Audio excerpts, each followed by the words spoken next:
the wrong button. Hit the wrong button there. Let's do this. The Cult of Hockey podcast by the faithful and for the faithful. I'm David Staples of the Edmonton Journal, and I'm here today with Kurt Leavins. Welcome, Kurt. Hello, David. How are things out on the coast? Things in the coast were good. It was a nice sunny day, and the Oilers' losing streak is over. So all in all, it's a good one. Ain't the internet a great thing? I mean, you can cover the Oilers from the beauty and splendor of Pender Island, Kurt. That is an amazing thing in this day and age. Yep, but I can still get in my Edmonton Oilers fetish all in the same afternoon. It doesn't suck. Indeed. Nice day here in Edmonton as well. Good. Made all the better because the Oilers somehow found a way to win a game. They've been losing games like this. They were actually a little better than they've been previously, a little better, but they found a way to win. 3-2 over the Ottawa Senators. Let's get right at it. Two good things, two bad things, and two numbers. Kurt, what is your good thing? My good thing are the rookies. Two rookies in particular, a couple of 21-year-olds who had their fingerprints all over this game tonight. In fact, without them, the Oilers would have lost. Let's go to the first rookie, who was Ike Howard, who scored his first NHL goal, and it was a consequential one as well. It was the 2-0 goal. Great backtrack in the attacking zone by Connor McDavid, who wasn't awarded an assist on the play, but that play doesn't happen without him. Stripped the puck off the Ottawa Senator. And then it was Leon Draisaitl and Isaac Howard. And Leon Draisaitl did exactly what you think you should do in that position. He drew a defender toward him and then dished a perfect pass into Ike Howard. Ike Howard did what a goal scorer does. He went to the net and then backed off just a half stride to give himself a bit of separation between himself and the net. When that pass came across, bam, thunk, one-timer right past the goaltender, and it was 2-0. A thing of beauty. First NHL goal for Ike Howard.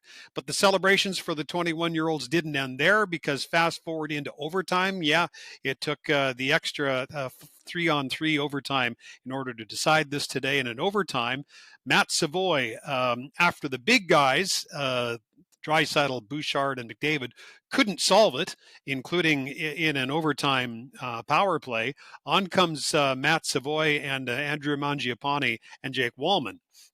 And Matt Savoy ends up having to take the faceoff because Mangiapane got kicked out of the circle, wins the faceoff.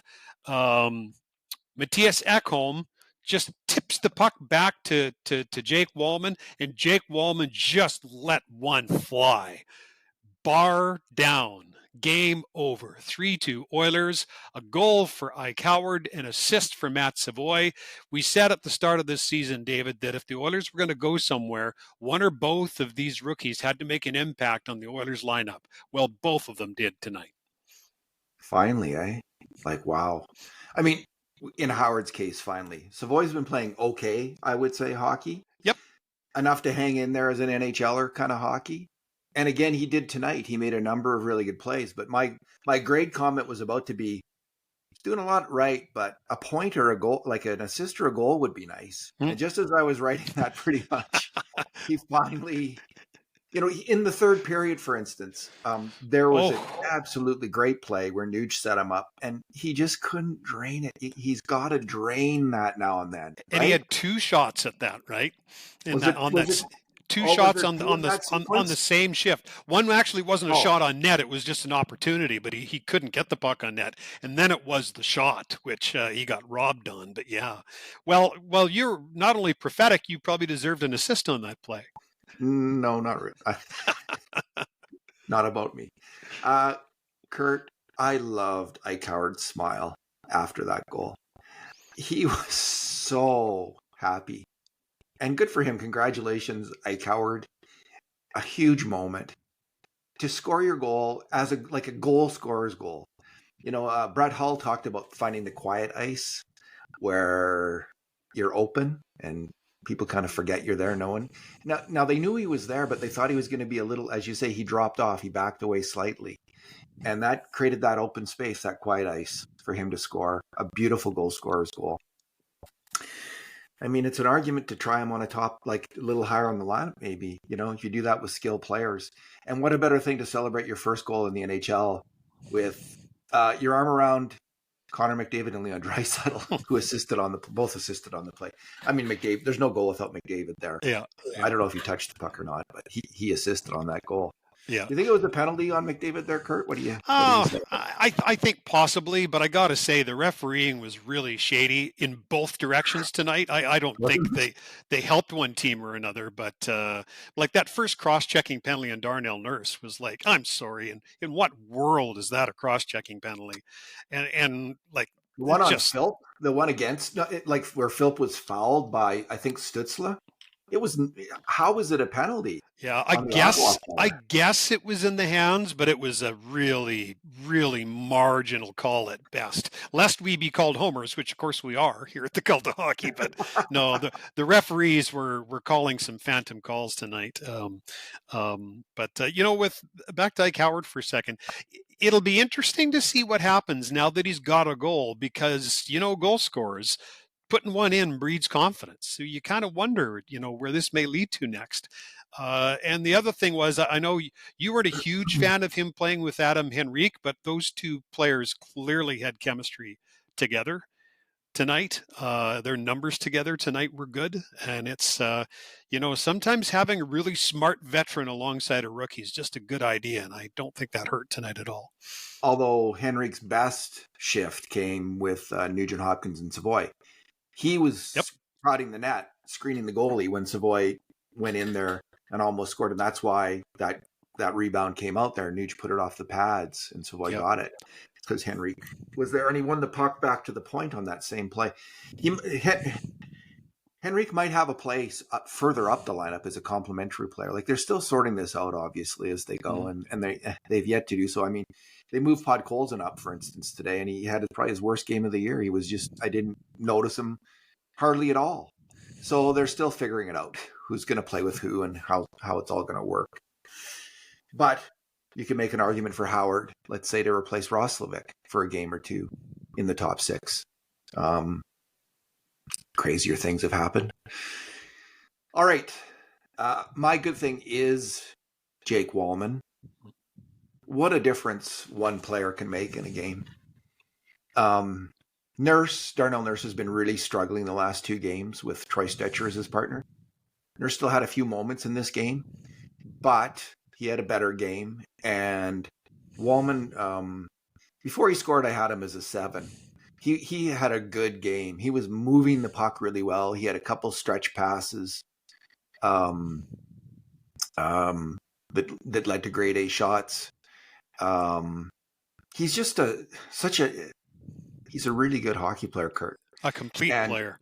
Yeah, he's right now, Ekholm playing at his best. He had one bad moment in the game, but Ekholm's really getting it done. Bouchard's been good on the attack, but weak on defense. Nurse has been not good on the attack and weak on defense, but Walman came in here and just played that Ekholm game. Like, that's that great kind of physical, tough, two-way skilled game. And as you said, his goal, it was a hard one because the puck was bouncing and he just hammered it.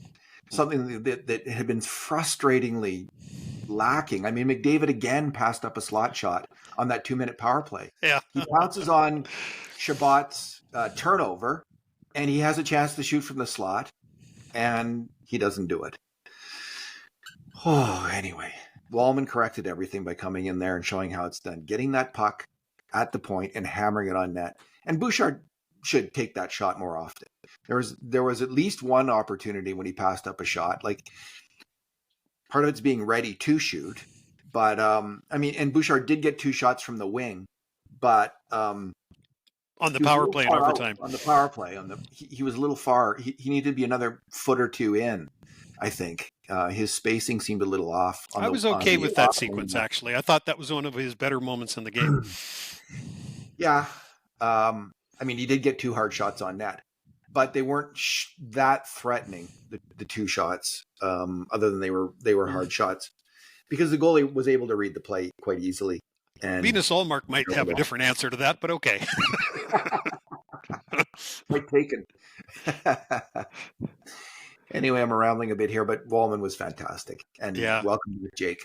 He's such a well-rounded player, and he's got a bit of a shoot-first attitude, which God knows this team could use right now. Yeah. And the other thing that he has is he's got a bit of swagger. And as I was watching this game today, and look, let's call a spade a spade. The Oilers won today, but they were far from great, right? They Correct. beat a really bad team that's been playing really bad. But I'm still not 100% sure what this team's identity is. And when you lose Evander Kane and when you lose Corey Perry, you lose some chutzpah. You lose some attitude and some swagger. Walman gives you that. I think it's an ingredient this team has been missing. And if that is something else that he adds in on top of all of his obvious tools, then welcome back. He did his famous, and I'm not exactly sure what it's called or where it comes from, but his celebration. I think he calls it his giddy celebration. Yeah. He did it after my wife noticed it. I hadn't noticed it, and she was remarking on how funny that was. Yeah, so he does have that aspect to him where he's remember against Florida in the Stanley Cup final, he got right in the face of that guy Nosek after he made the mistake in overtime. Might have been a little premature to be taunting the Florida player so much at that point. But they hated each other, and Walman made it known. He's an emotional player is what he is. And the Oilers have lacked emotion. Where are the emotional players? Yeah. And usually guys like that aren't fun to play against, right? And I think we've all agreed the Oilers have been too easy to play against this season. So I think he brought that as well. I agree. I think what Ekholm and Walman share is immense strength. Now, and I don't think Walman he's not as big as Ekholm. But he's 220 pounds, isn't he? He's 210 or 220. Like Walman's a big guy, but he's not as big as Ekholm.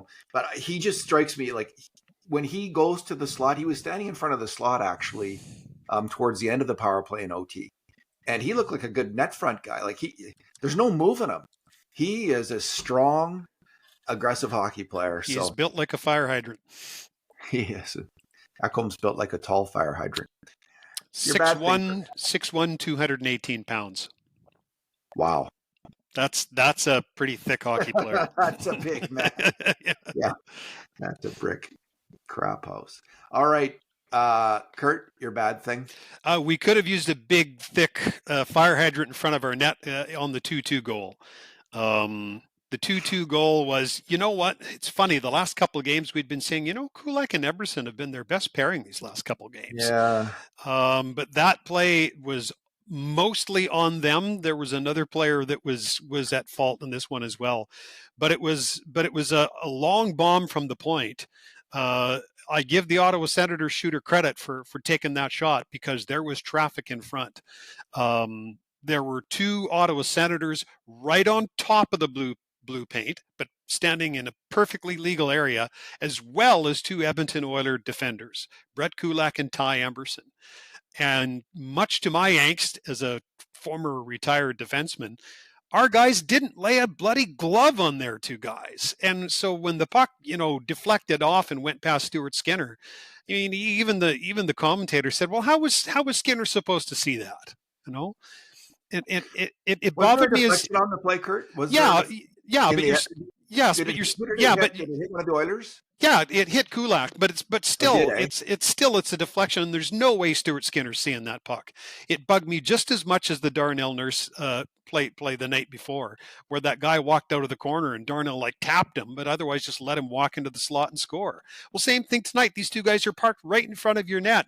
You got two guys there who, when you're third pairing D-man on an NHL team, your primary goal is to defend.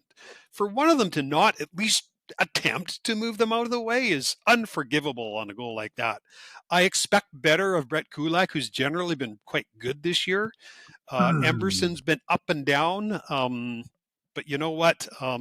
If goals like that keep going in on Ty Emberson's watch, when Alec Regula is ready to play again, he's going to find himself in the press box. I think it's going to happen. Emberson would have to really raise the level of his play, which has been quite, he's had one or two good games, but most of them have been like this, like a 4 or a 3 out of 10. Yeah, even if Kulak hadn't deflected at Inkert, he's totally screened his goalie. I'm not trying to defend him. He he was the main screener on that play. He was the main guy who it turned out got in the way. And I'll just segue now to my bad thing on that same goal against the Kulak has the puck behind the net, and the Oilers' defense are a little panicky right now. There was a play with Nurse too in the first period, and there was Bouchard on the PK in the third, where they all have a little bit more time to make a play. And if maybe if Kulak skates with that puck a bit more instead of just throwing it up the boards to nobody, there's no goal there. But he throws it up the boards anyway. It's not in trouble yet. Goes to the sidewall, and Trent Frederick's there. And Frederick, he first of all, he's kind of allows the pass from the Ottawa player on the half wall to the point. Doesn't get in the way of that, and then he doesn't block the shot. He's not in position to block the pass. He's not in the position to block the shot. He's wandering in what I call the red light zone, covering no one, covering off no passing lane or shooting lane, and that's when goals get scored. I gave him a 3 out of 10 this game for a poor game. And again, Kurt, it was the same thing. Why is he in the lineup? What is he doing out there? He had an okay start.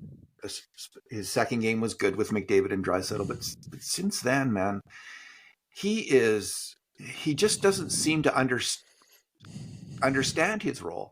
Have they told him his role? Which is go up and down your wing and hit people.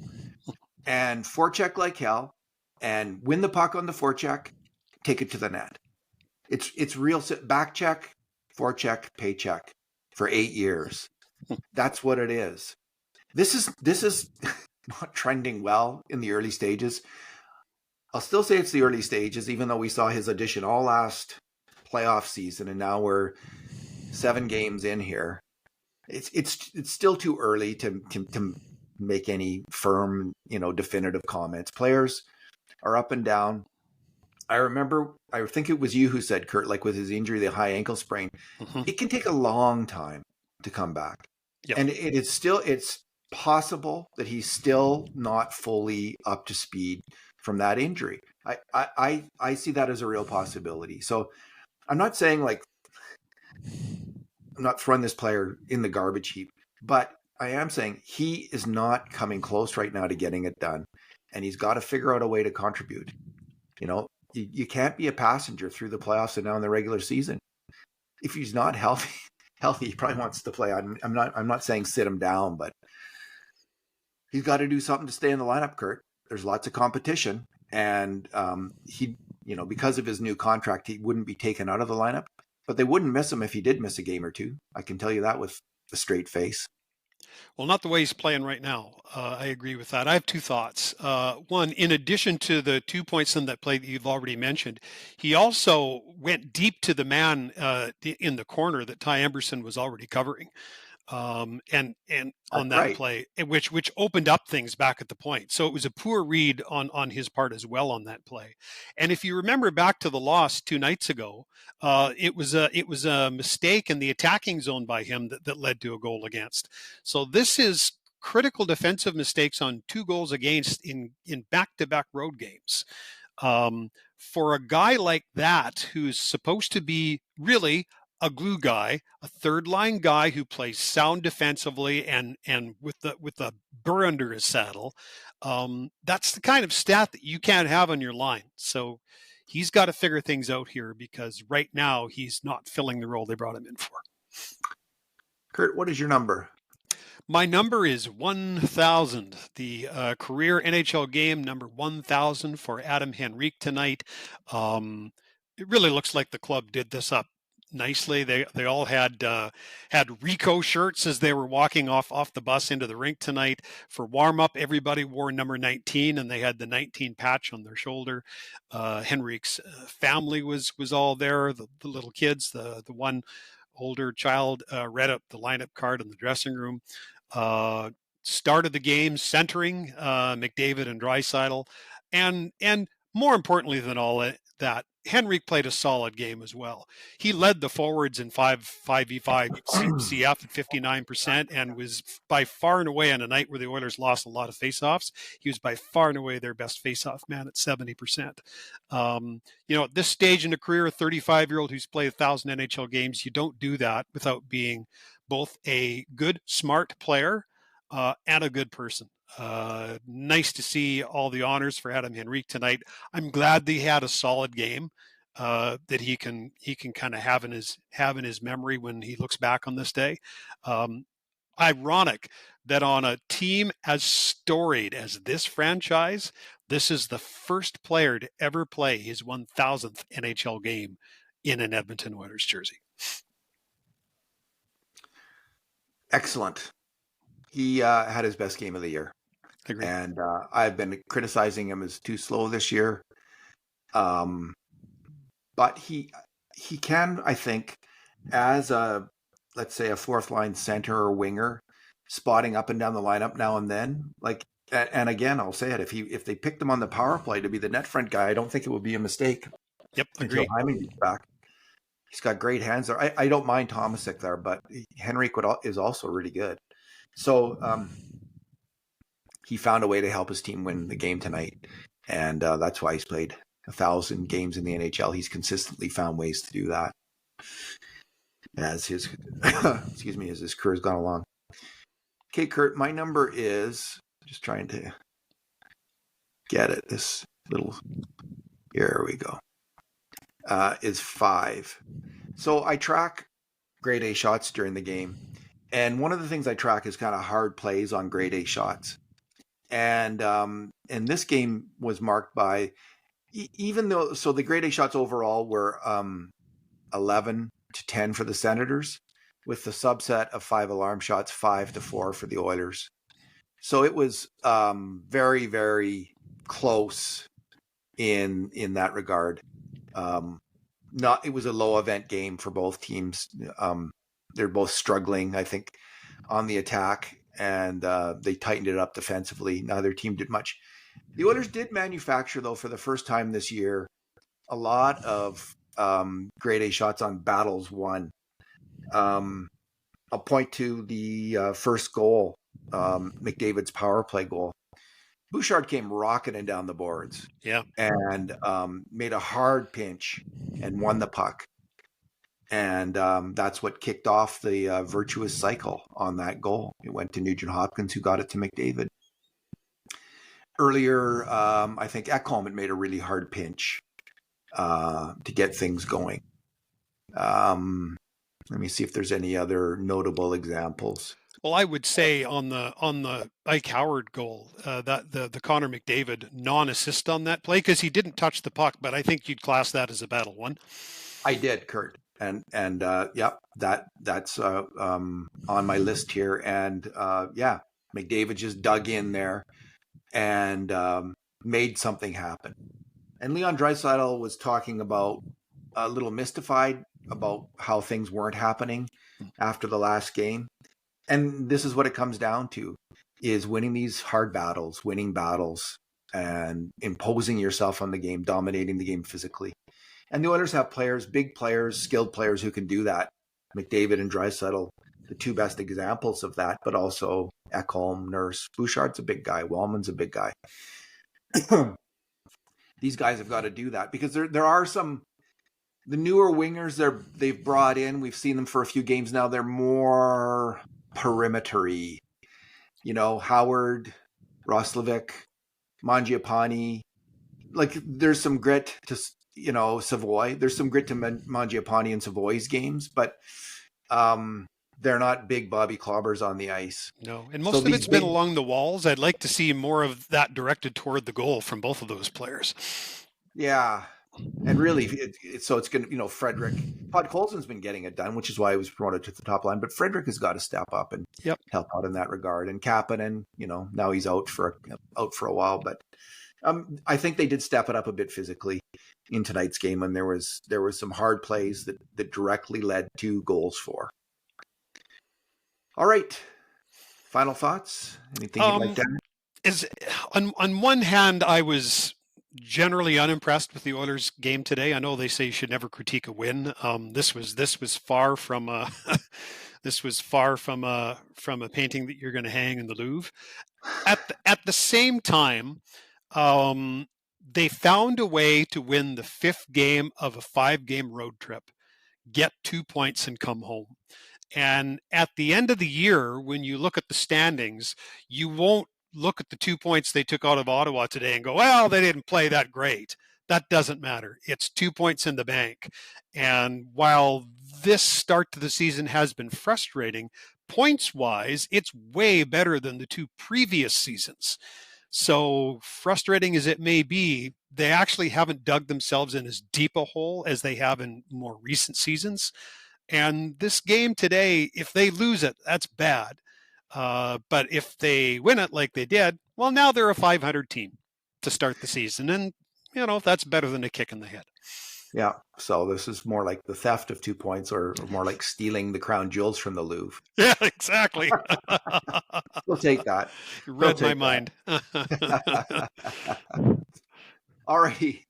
Kurt, I don't have anything to add. It was a big win. They needed this win, and they got it. So I was very relieved, very, very, because that would have been so depressing to see them give away this game essentially, having been up 2-0 going into the third period, and then just a crappy play by Ekholm, pinching too high, a soft clearance by Bouchard and a battle lost by Nugent. It's in the net, and then an ugly goal, then a really ugly goal at even strength, and it's 2-2, and it looks like they're going to lose this game.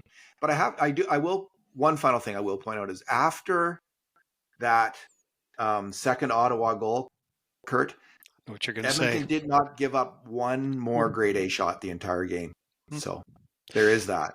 The other thing that they did after the 2-2 goal is Chris Knobloch, who's come in for a lot of criticism this season, called a timeout. He did. Everybody breathe, right? Yeah, he would have got raked over the coals if he hadn't, I guess. But it's the right call at the right moment, right? I don't know if he's done anything that bad except for the Philp incident. But other than it hasn't been that terrible. One thing I'm starting to wonder, and this is early days, I was criticizing Paul Coffey a lot in the playoffs for the defensive pairings, while at the same time noting that every defenseman picked up his play after Paul Coffey took over as defenseman coach, and they started to play with a lot more confidence. And so one of the early trends is the defense is really struggling, and they're struggling with the puck and without it. And we'll see if that continues. So it's too early to make any kind of conclusions or any definitive statements. But I do know Paul Coffey's gone. He's not the defensive coach. And that he did do a really good job of building up each player's confidence and having them make plays with the puck and play a little smarter. We haven't seen that's been missing so far this year from the defense. We'll see if this group and this new coach can get that together. It's Mark Stewart, correct? Yep. I think is the new coach. I mean, he's been with the team a while. So, well, I'm big on sample sizes, so I'm with you on let's see how it goes.